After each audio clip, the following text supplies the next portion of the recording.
नमस्कार दोस्तों, एक बार फिर से आपका स्वागत है। आज हम हिंदी भाषा के सामान्य विकास के कुछ एमसीक्यू यानी कि मल्टीपल चॉइस क्वेश्चंस के बारे में जानेंगे। पहला क्वेश्चन दिया हुआ है कि भाषा शब्द संस्कृत के किस धातु से बना हुआ है। उसके ऑप्शन है भास, भाक या भास। बताइए किस धातु से बना हुआ है। तो भाषा शब्द संस्कृत के भास धातु से बना हुआ है, याद कर लीजिए दोस्तों। दूसरा क्वेश्चन की बात करते हैं। शब्दों के सार्थक समूह या संकेत को क्या कहा जाता है। तो शब्दों का जो सार्थक समूह होता है, कोई भी शब्द है, जैसे कमल बाजार जाता है, तो सार्थक कमल बाजार जाता है, ये सार्थक समूह है। शब्दों क्या है, ये एक भाषा है। ध्यान रखना, ये क्या है, एक भाषा। याद कर लीजिए, शब्दों के जो सार्थक समूह बन जाता है वो एक भाषा बन जाती है। याद कर लीजिए आप, है ना। सार्थक समूह को भाषा कहा जाता है। नेक्स्ट है आपका भाषा वाक्यों से, वाक्य शब्दों से एवं शब्द किससे बनते हैं। तो आपको बता दें कि भाषा जो होती है वो वाक्यों से बनती है, और वाक्य जो बनते हैं वो शब्दों से बन रहे हैं, यानी छोटा होता जा रहा है। पहले भाषा, फिर भाषा से छोटा वाक्य, और वाक्य से छोटे की बात करें तो क्या होता है, शब्द होता है। तो भाषा के बाद वाक्य, उसके बाद वाक्य किससे बनता है, शब्द से। और शब्द जो होती है वो मूल ध्वनियों से कहीं ना कहीं बनती है। याद कर लीजिए, शब्द जो बनते हैं वो मूल ध्वनियों से बनते हैं। याद कर लीजिए। प्रश्न नंबर 4 की बात करते हैं। भाषा वह साधन है जिसके द्वारा मनुष्य अपने विचार दूसरों पर भली भांति प्रकट कर सकता है और दूसरों के विचार आप स्वयं समझ सकते हैं। ये कथन किसका है। ये कथन आपको बताना है किसका है। भाषा का वह साधन है जिसके द्वारा मनुष्य अपने विचार दूसरों पर भली भांति प्रकट कर सकता है और दूसरों के विचार आप स्वयं समझ सकते हैं। ये कथन किसका है। अरस्तु का है, कामता प्रसाद गुरु जी का है, जयशंकर प्रसाद का है, दिनकर जी का है। तो ये कामता प्रसाद गुरु जी का है, ये आप याद कर लीजिए, कामता प्रसाद गुरु जी का है। नेक्स्ट की बात करते हैं आपका, मौखिक भाषा की सबसे छोटी इकाई कौन सी है।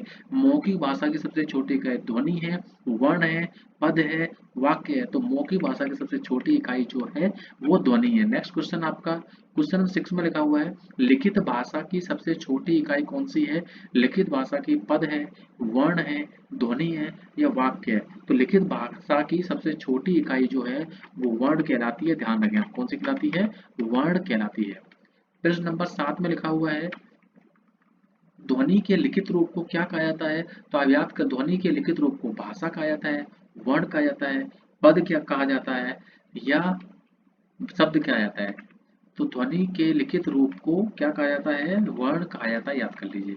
प्रश्न नंबर 8 में कह रहा है, वर्णों को लिखने के लिए जिन चिन्हों की आवश्यकता होती है उन्हें क्या कहा जाता है। लिपि कहा जाता है, लिपि चिन्ह कहा जाता है, ये दोनों इनमें से कोई नहीं। आपको बता दें, जो भी वर्ण होते हैं क ख ग ढ़ ढ़, वर्णों को लिखने के लिए जिन चिन्हों की आवश्यकता होती है उन्हें लिपि या लिपि चिन्ह कहते हैं। इसका मतलब, इसका आंसर ये दोनों हो जाएगा। याद कर लीजिए। नेक्स्ट है क्वेश्चन नंबर 9, ध्वनि के लिपि चिन्हों को क्या कहा जाता है। ध्वनि के लिपि चिन्हों का क्या कहा जाता है। लिपि चिन्हों को क्या कहा जाता है। ध्वनि के लिपि चिन्हों को क्या कहा जाता है। वर्ण, अक्षर, इसके बाद अन्विति या आवा, दोनों। वर्ण या अक्षर दोनों कह सकते हैं। याद कर लीजिए, ध्वनि के लिपि चिन्हों को आप वर्ण भी कह सकते हो और अक्षर भी कह सकते हो। दोनों में से कोई भी चीज कही जा सकती है दोस्तों।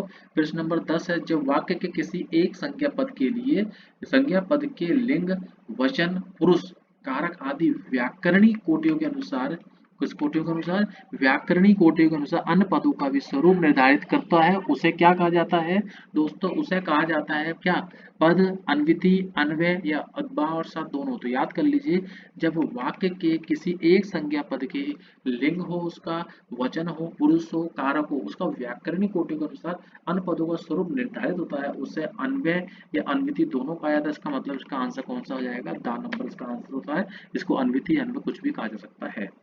अन्विति का क्या तात्पर्य है, अनुरूपता, भेद, पद या इनमें से कोई नहीं। अन्विति का अर्थ होता है अनुरूपता, या मेल भी कह सकते हैं। अनुरूपता क्या होता है, अन्विति का अर्थ होता है अनुरूपता। नेक्स्ट है प्रश्न नंबर 12 की बात करें, वर्णों का सार्थक क्रम जो निश्चित अर्थ दे उसे कहा जाता है। वर्णों का सार्थक क्रम जो निश्चित अर्थ, उसे क्या कहते हैं, वाक्य, शब्द, पद, और लास्ट ऑप्शन है पद, वाक्य। बताइए क्या कहा जाता है। वर्णों का सार्थक क्रम जो निश्चित अर्थ दे उसे क्या कहा जाता है। तो दोस्तों, उसे कहा जाता है, वर्णों के सार्थक क्रम को शब्द कहा जाता है। जैसे का है, माँ है और ला है, और का, माँ, ला को जोड़ दोगे कमल हो जाएगा, तो एक शब्द है। प्रश्न नंबर 13 की बात करें, भाषा की लघुत्तम सबसे छोटी सार्थक इकाई कौन सी है? तो वर्ण, तो भाई सार्थक तो है नहीं, शब्द हो सकता है, पद हो सकता है, वाक्य कौन सा होगा बताइए? भाषा की लघुत्तम सबसे छोटी सार्थक इकाई कौन सी है? तो सबसे छोटी इकाई है आपकी शब्द। शब्द सबसे छोटी इकाई है। नेक्स्ट है क्वेश्चन नंबर 14, सार्थक वर्ण समूह शब्द कहलाते हैं। सार्थक जो वर्ण है, सार्थक जैसे का, मा और ला, कमल, रा, ह, ल, राहुल, और पलंग, प, ला, ग, पलंग, सार्थक वर्ण समूह शब्द कहलाते हैं। और जब यही शब्द वाक्य में प्रयुक्त होते हैं तब इसे क्या कहा जाता है? जैसे कमल शब्द है और कमल बाजार जाता है, तो कमल क्या चीज है? कमल सिंपल तरीके से देखा जाए तो वो कमल, जैसे कमल बाजार जाता है तो कमल क्या है? शब्द है। बाजार क्या है? शब्द है। मैं क्या है? शब्द है। बाजार क्या है? शब्द है क्या है? शब्द है। ये सब शब्द है, लेकिन जब कमल बाजार जाता है वाक्य में प्रयुक्त हो रहा है तो उसको क्या कहा जाएगा? पदवाक्य, पद, सार्थक शब्द, सार्थक शब्द, या इनमें से कोई नहीं। क्या कहा जाएगा इसको? तो आपको बता दें, इसको पद कहा जाएगा। जब शब्दों को वाक्य में जोड़ दिया जाता है तो वो शब्द ना होकर क्या कहलाते हैं? वो पद कहलाते हैं। याद कर लीजिए, जब शब्दों को वाक्य में जोड़ दिया जाता है तो वाक्य के अंदर कोई शब्द है तो वो शब्द नहीं होता, वो पद होता है। दोस्तों याद कर लीजिए, शब्दों शब्द अलग अलग हैं, वो शब्द कहलाते हैं। जब शब्द मिलकर पूरा एक ग्रुप बना लेते हैं, एक वाक्य बना लेते हैं, तो उसके अंदर जो शब्द होते हैं उनको शब्द ना कह के पद कहा जाता है। क्वेश्चन 15 है, दो या दो से अधिक शब्दों के सार्थक समूह जो एक निश्चित अर्थ प्रदान करता है उन्हें कहा जाता है? दो या दो से अधिक शब्दों के, दो शब्दों या उससे अधिक शब्दों सार्थक समूह बना दे और जो एक निश्चित अर्थ प्रदान करता है उन्हें क्या कहा जाता है? वाक्य कहा जाता है, पद वाक्य कहा जाता है, भाषा कहलाता है, या इनमें से कोई नहीं कहलाता। तो आपको बता दें, जैसे तुम जाओ, तो दो शब्द हैं और दो से अधिक शब्द, तुम बाजार जाओ, तो दो से अधिक शब्दों का सार्थक समूह तो उन्हें क्या कहा जाता है? उसे वाक्य कहा जाता है। दोस्तों क्वेश्चन नंबर 16 है, भाषा की पूर्णतम इकाई कौन सी है? वाक्य, पदवाक्य, सार्थक शब्द, इनमें से कोई नहीं। तो आप याद कर लीजिए, भाषा की पूर्णतम इकाई जो कहलाती है वो सो कहलाती है वाक्य कहलाती है। नेक्स्ट है, वाक्य के कितने अंग होते हैं? 3, 2, 4, 6। इसके दो अंग होते हैं, एक उद्देश्य होता है और एक विधेय होता है। याद कर लीजिए। नेक्स्ट है क्वेश्चन नंबर 18, वाक्य में जिसके बारे में कुछ कहा जाए उसे क्या कहा जाता है? तो आपको बता दूं कि वाक्य में जिसके बारे में कुछ कहा जाए उसे उद्देश्य कहा जाता है। याद कर लीजिए, उसे उद्देश्य कहा जाता है दोस्तों। नेक्स्ट है, उद्देश्य के बारे में जो कुछ कहा जाए उसे क्या कहा जाता है?